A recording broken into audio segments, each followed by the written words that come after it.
A day in my life in Japan. Pagkatapos natin magtrabaho buong araw, ayan, lunchtime namin yan, inayos ko muna yung, buhok kasi gulo-gulo na siya, kaya nilagyan ko ng pin. Ayan, papauwi na ako sa bahay namin. Ayan, ang ganda ng bundok ko, green na green yung nadaanan namin. Kasi summer na kasi dito, green na green kasi ang daming palay. Pagkatapos, ayan, konti na lang, malapit na tayo darating sa bahay namin. Pagkatapos, dumating na ako sa bahay namin, nag-prepare na ako ng lulutuin nating ulam. Ang lalagay kong ingredients is karne, sibuyas, tsaka yung hayashi rice sauce,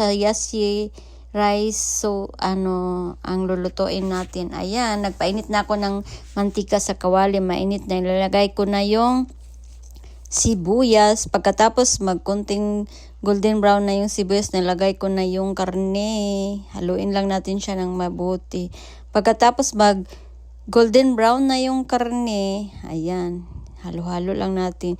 Lalagyan natin yan ng 700cc yata yun. Ang una mo nang nilagay ko is 500cc na tubig. Pagkatapos, dinagdagan ko siya ng 200 bari 700cc na tubig na ang nilagay ko niya. Kasi pag masyadong marami, hindi na siya malapot. Pagkatapos niya, hintayin na lang natin siyang kumulo.